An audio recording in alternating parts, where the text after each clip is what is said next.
So we read Acts, and rightfully so, we have focused on and continue to do so all the specific accounts in the book of Acts, and there are many, where people have heard the preaching of the gospel, that Jesus has come, that all people have sinned, and he has come for that reason, that he comes as the sacrifice that forgives all people from all of their sins. It's a one and done sacrifice. It never has to be repeated or replicated, and there is nothing we can do to earn it or deserve it or to pay for it. That's the gospel. It's very simple. It's a paragraph. And throughout the book of Acts, this gospel, this message has been preached over and over and over again, and we read time and time again where it is received by people. And we focus on that message, but more so than anything else, we really focus on the people who receive it. Well, what's their situation? And why are they thinking the way they're thinking? And why did they respond or react the way they responded or reacted? And so we analyze that. And that's right. We should do that because we can use that in our tool belt, so to speak, as we go out into the world. We can use the things we learn from those people and how we communicate the gospel, that simple paragraph message with people. Because not every person's the same, and certainly no two ears are alike. And so we can learn a lot from that. But today, we get to this text in Acts chapter 18, and we kind of approach it the same way we've been approaching all these other texts. And we go, oh, here's a text where Paul comes and preaches, and he comes in there and he upsets the Jews like he has in just about every other place that we've read about, and people get mad at him, and it's just the same old thing. It's just Paul, and he's just preaching. And so today I want to kind of flip the tables a little bit. I want to focus a lot less on what we know about the people that have received this message. Because what is very interesting about Acts chapter 18 is that we find out that Paul is in the city of Corinth. We know it's a huge city, we know for that time. It's a huge city, it's a populous city, it's a very pagan city. There's not a lot of God influences there. And honestly, what we know about what Paul continues to write to this city in Corinth, the church in Corinth, through 1st and 2nd Corinthians, is that they didn't get a lot of things right. They had messed up a lot of stuff. I mean, they had a lot of bad influences teaching them things. And so we know that this is a city that's very important to the church. Like, it took a lot to get the church to go here. But what is crazy about this text is that we read in this text that Paul was in Corinth for a year and a half. For a year and a half. Like, that's a really long time. Like, that's a long time as a guy on a missionary journey. He's going from city to city to city to city to city. Like, a year and a half is a pretty long time. Yet when we read what we know from the book of Acts about Corinth, it's not even as long as the text in chapter 17 about Paul in Athens. And he's there for maybe a couple weeks. And so there's less said about the specific group of people in Corinth in Acts chapter 18 as we read about the Athenians the chapter before, and there's hardly any time spent there. But what we get to see in Acts chapter 18 is more about the preacher. It's more about the minister. It's less about the converted and more about the converter. And so today I want us to kind of wrestle with and be challenged by, what do we do with this? What do we learn from Paul that we can apply in our own ministry? Because here's the deal. We're all ministers. We've preached this. No, you don't all do this. But we're all ministers. And we certainly all are called to have a ministry. And so is there something to be learned about how and why and what Paul does here? Yeah, I think so. And so let's just dig into the text today. We'll bounce around in it a little bit, but we're going to start in Acts chapter 18. We'll read the first 6 verses or so. Here it goes. This is from the New Living Translation. Then Paul left Athens and went to Corinth. There he became acquainted with a Jew named Aquila, born in Pontus, who had recently arrived from Italy with his wife Priscilla. They had left Italy when Claudius Caesar deported all the Jews from Rome. Paul lived and worked with them, for they were tent makers, just as he was. Each Sabbath, Paul was found at the synagogue, trying to convince, that's important, trying to convince the Jews and the Greeks alike. And after Silas and Timothy came down from Macedonia, Paul spent all his time preaching the word. All of his time. He testified to the Jews that Jesus was the Messiah, verse 6 says, but when they opposed and insulted him, Paul shook the dust from his clothes and he said, your blood is upon your own head. I am innocent. From now on, I will preach to the Gentiles. What's interesting about this, and the first lesson that I see from Paul is this: provision. Paul in his ministry, regardless of how he was getting from place to place and what he was preaching in place to place and who he was going to and the places he went, all those kinds of things, provision is something that we have to analyze. And so what I want to understand from Paul and what I want to kind of wrestle with and argue with in my own heart and life and apply to myself is that I have to come to grips with the fact that even in Paul's ministry, provision was provided. Provision was provided. And what is interesting is this. We read a really cool idea here in Acts chapter 18, and this is really where we get this phrase. And many of you heard, if you've grown up in the church, you've heard this.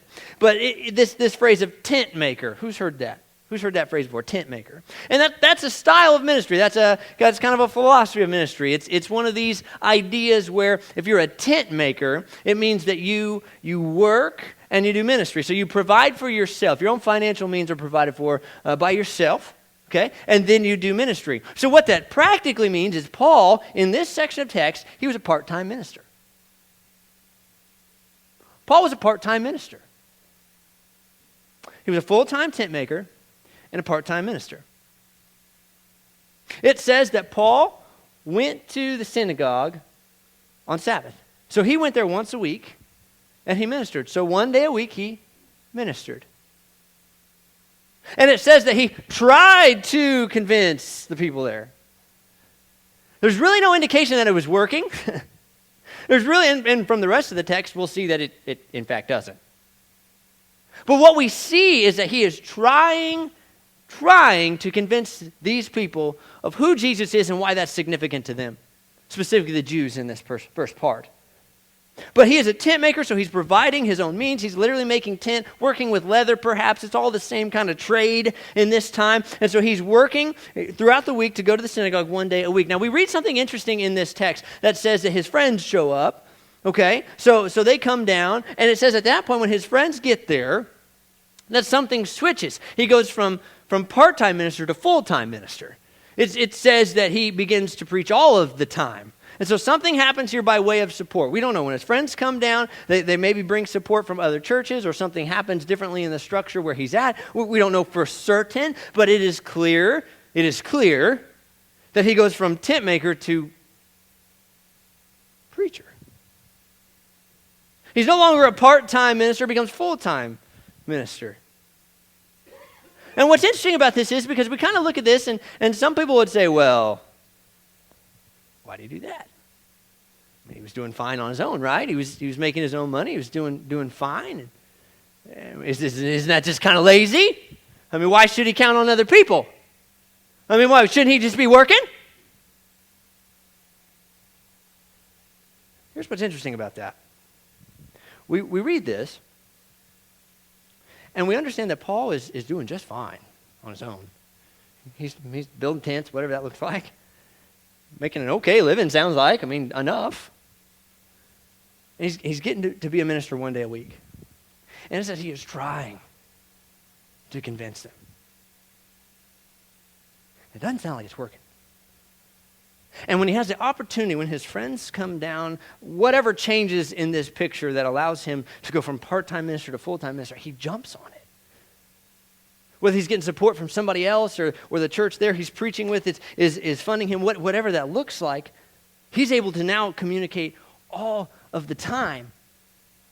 And when he makes that transition, he's obviously making more of an impact that it fires up this crowd, and he gets to the point where he says, guys, I can't work with you anymore. I'll go work to somebody who will listen to me. And now the temptation for us in our day and age in our culture is to look at Paul and be like, geez, Paul, you should be working. If you can provide for yourself, you were doing it just fine. Why would you rely on other people? Let me ask you to step back for a moment and analyze this situation from a different perspective. Think about the faith involved here. Now, I can uniquely relate to this because of my position. I am a full-time minister. I rely on you to feed my family. And so I can uniquely relate to this. Some people would say Paul took the easy way out when he gave up the tent making to take funds from somebody else because he doesn't have to work anymore. Hypothetical situation. I prepare a sermon throughout the week. I am sure, through prayer, through study, and through work, that it is 100% accurate. I am sure that it is 100% biblical. And I am sure that it will be 100% hated by the people in this room. Hypothetical.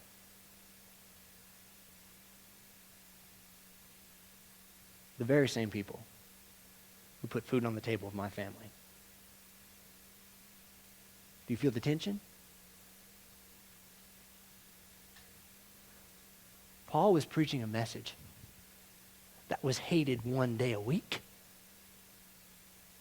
And he wants to go in there and preach it every day of the week. And he's going to give up his means of providing for himself to go preach a message that is being funded by the people he's going to preach to that hate his message? That's not the easy way out. He was putting his life, his well-being, his security 100% in the hands of the Father. His provision was being completely handed over to the Father, saying, God, I'm going to go preach, and I'm going to give up my security. I'm going to give it to you, and I'm going to go preach this message that I know the people who support me hate. Whoa. And so now you're sitting here in this room going, now, like, why does this apply to us? Because we're not vocational ministers, we're not full time, we're not in any situation like Paul. Well, I would really beg to differ. Ephesians chapter 4 draws a pretty clear outline that my job as a full-time minister is to prepare you to be the ministers you're called to be in the places you're called to be them at. That you may not be called vocationally to ministry, but you are called commissionally to be a minister. Matthew chapter 28 says, go. It says, make disciples. And so you may not be vocationally trained, but you are commissionally given the duty to be a minister and a disciple maker and a kingdom changer. And so while we may not all relate to this, I have a unique relationship with this text. I get what Paul was giving up. I get that understanding. I understand what it's like to walk in here on a Sunday morning, and when I stand on the stage and I know, oh boy, this one's not going to fly real awesome. I know there's a lot of people who are going to disagree with this. And let me tell you what, that makes me sweat. What do you do? Do you hold back? Do you balk? Or do you put it out there because God said preach it? And so I understand where he's at. Now it's a unique perspective. But you guys are in much the same. Your ministry's not on this stage. It's much more important. It's in the world. Your ministry stage is the very culture of which we are saturated with. We have teachers in here. We have nurses in here. We have accountants in here. We have mechanics in here. We have call center workers in here. We have customer service representatives in here. We've got everything under the sun in here.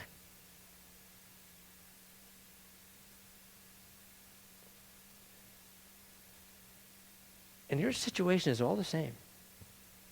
When you go and boldly proclaim a message that is different from what culture would say, you are putting yourself in the exact same position as Paul.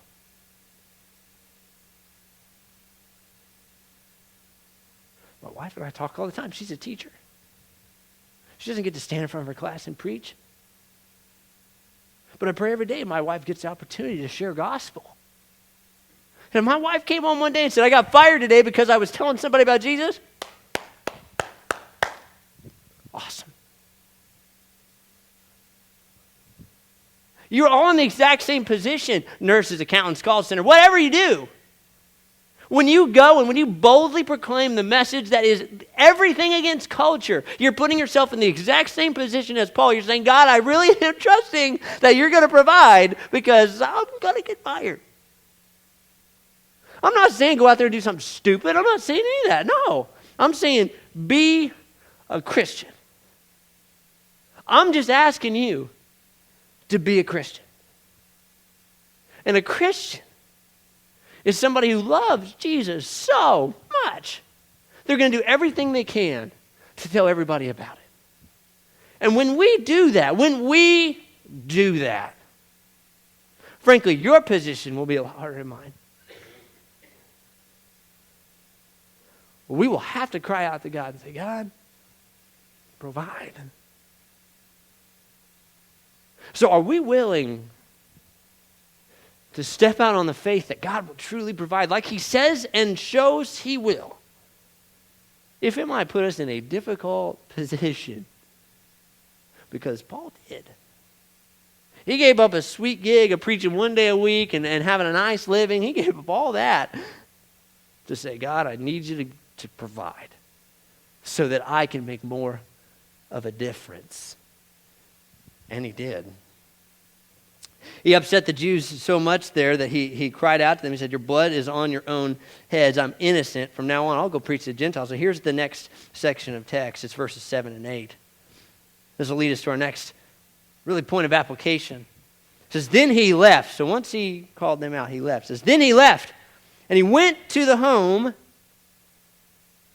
Then he left and he went to the home of Titius Justus, a Gentile who worshipped God and lived next door to the synagogue.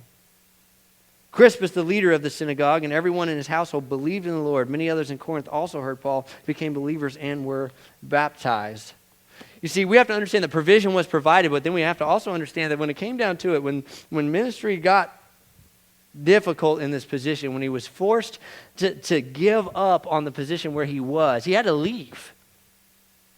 He went home. He went home. He didn't go to his home, but he went home. You see, he had been doing this structured ministry thing in the synagogue for who knows how long. I mean, we don't know what the duration of that was. He'd been going there one day a week. He'd been preaching in that structured setup. He'd been doing the we'll call it the church thing. He'd been doing that. It's not church, synagogue, not the same thing. Okay, it's not the same thing. But we can understand that the structure, the idea is similar. And when that didn't work, he went home. He literally went next door, which I think is funny. But he went home. He went to somebody's home, and it was in that home where he did ministry. And it says over and over here in this first part of chapter 18 that he tried to reason. There was no indication that it worked at all. And in fact, it's pretty clear it didn't, because they came to him, they chewed him out, and he said, you know what, forget you. Blood is on your own head. I'm out of here. I'll go preach to people who want to hear it. It happened to be the Gentiles. And from when he went to the home, he immediately had results. It said that people believed and that they were baptized. They came to a saving faith of Jesus Christ and the gospel when he went home. That's not to say ministry in the synagogue didn't work, because it did over and over and over again in Acts. It's not to say that ministry in the church doesn't work, because it does over and over and over again. But when we truly trust that God is going to provide to us, even when we are given difficult situations, even when we might be financially stressed, when we truly believe in that provision,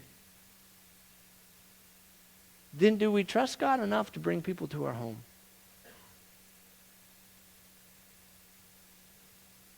Because if we're all ministers, where is our place of ministry?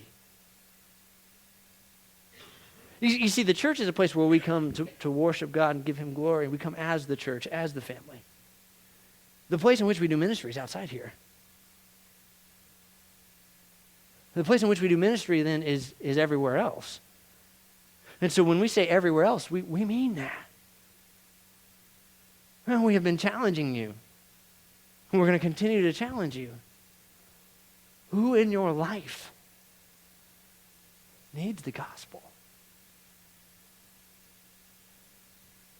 You are uniquely equipped and qualified to reach out to those people in ways that I will never be able to. Sean will never be able to. Nathaniel will never be able to. Our elders would never be able to. You are uniquely qualified and equipped to reach out to your friends and your family and your coworkers. And I challenge you to turn your home into a place of worship. To turn your home into a place where people feel warm and welcome, and they will come to you when life is in the pits. Our culture has gone from a front porch house culture to a fenced-in back deck culture. If you live in a house older than 60 years old, your house has a front porch. A big one. If you live in a house built within the last 20 years, you have a deck on the back with a privacy fence. We don't know how.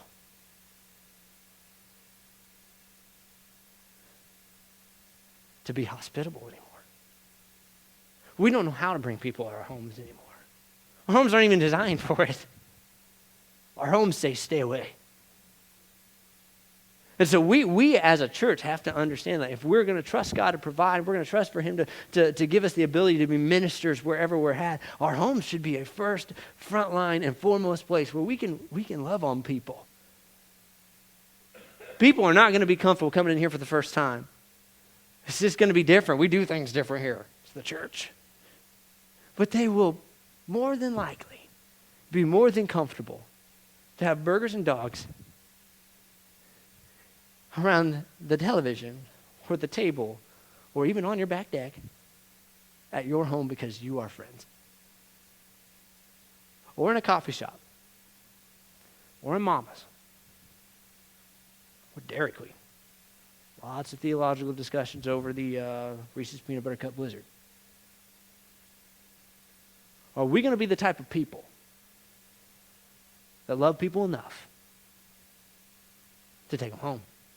So then we can continue on here. We see that Paul, there's something interesting here shown about Paul. He made some radical statements. He made a lot of enemies in this process. He left the synagogue to go to the home to do ministry there. And we see here that there's something shown about Paul. There's a significant character trait here shown about Paul that I probably wouldn't have gotten. It's been recently kind of shown to me as I've studied through Acts here. But I want to read this, verses 9 through 11 here. One night, so this is after Paul has gone to the home. He's kind of left the synagogue. He's full-time minister now. One night the Lord spoke to Paul. Spoke to him in a vision and told him, don't be afraid. Don't be afraid. Speak out. Don't be silent. I'm with you. And no one will attack and harm you, for many people in this city belong to me. So Paul stayed there for the next year and a half teaching the Word of God. So what sticks out to me in this statement is something I didn't expect from Paul. I've shared this with my 1024 group as we've kind of gone through here. But so I envision Paul as this kind of short guy.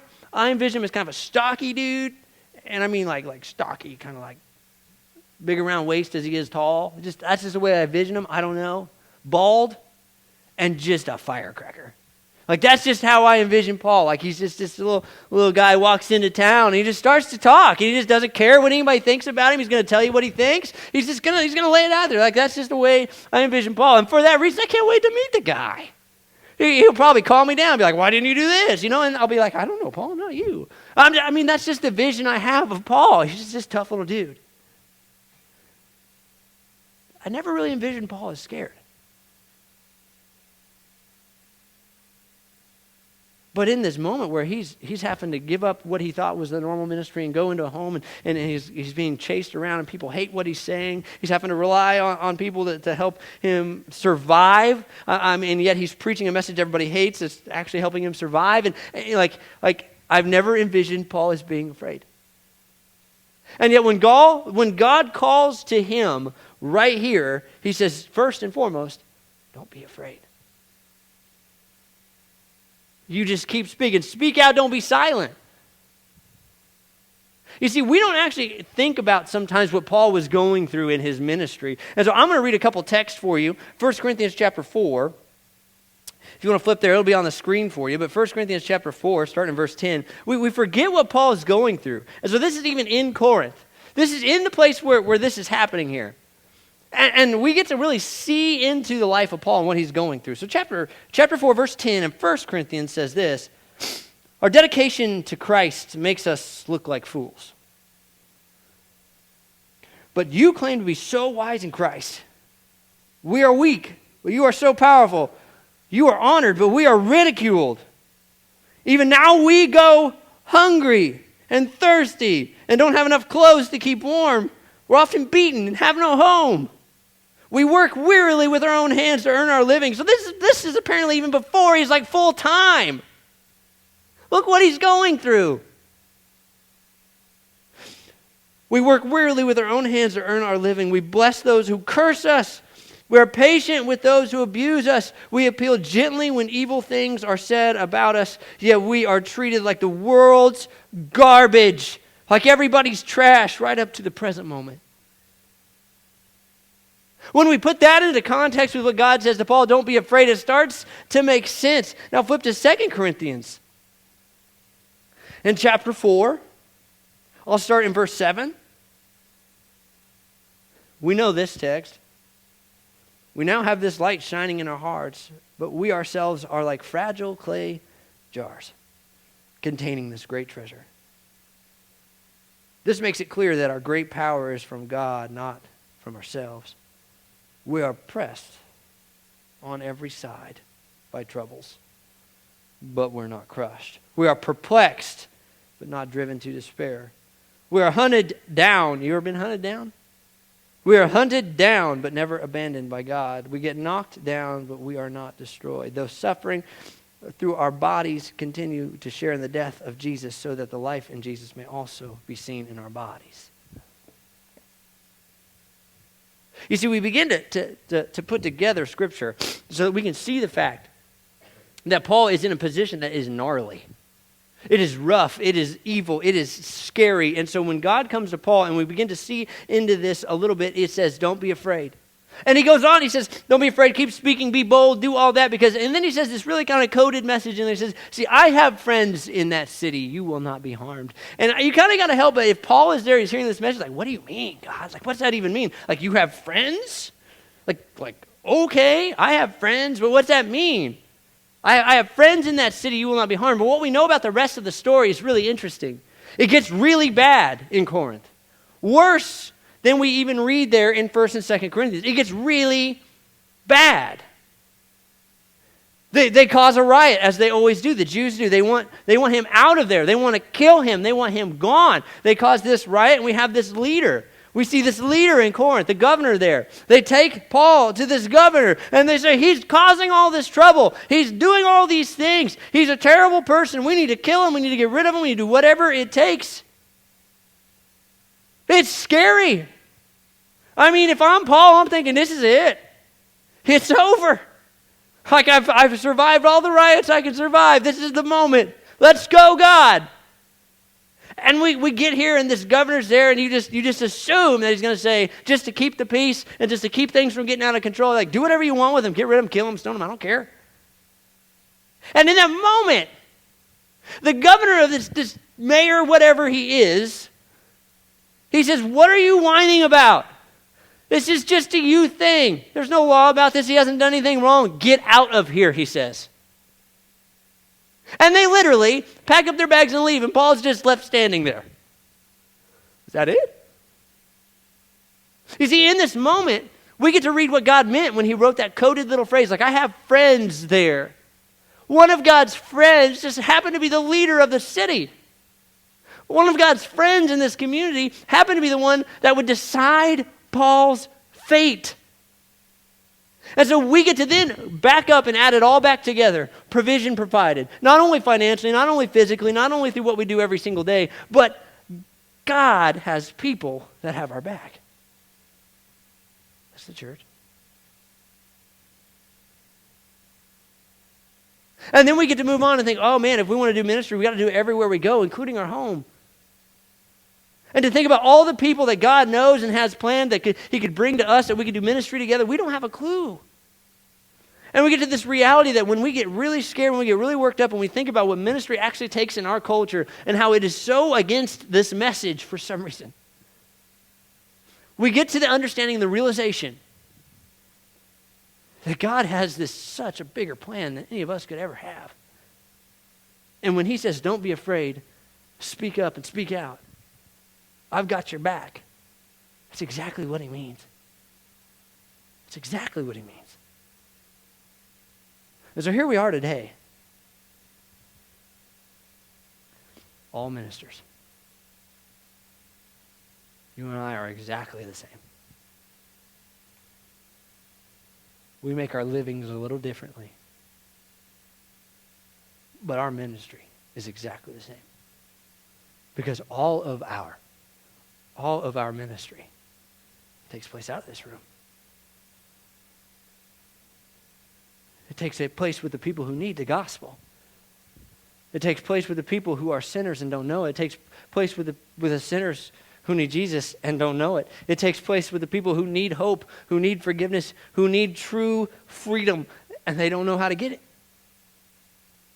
It takes place with people who need purpose, who need a reason to wake up every single morning and don't know what it is. And we do. We get to be Paul. We get to be the gospel preachers. And that means we're going to have to trust God to provide. We're going to have to trust God to protect. And we're going to have to trust God to help us when we need to open our lives and our families and our homes and our workplaces up to Jesus. So here's the questions. Do you trust God enough to boldly speak Jesus everywhere you are? It's hard.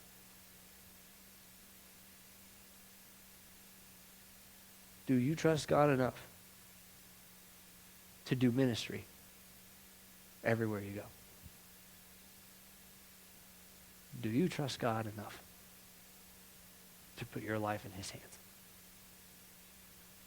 Good news. There's not two hands I'd rather be in. There's not two stronger hands, two more protective hands, two more loving hands. So I challenge this room today. If you haven't given your life to Jesus, you're missing out. I don't know what else to say. Sean prayed it this morning. May your hearts and eyes be open to the fact that we're all sinners. We've all fallen short of God's glorious standard. We need Jesus. So let's make that decision today. And if you're in this room and you've accepted that, what are we going to do now to be Paul? What are we going to do now to get out of this place and go do ministry? Do we have the faith?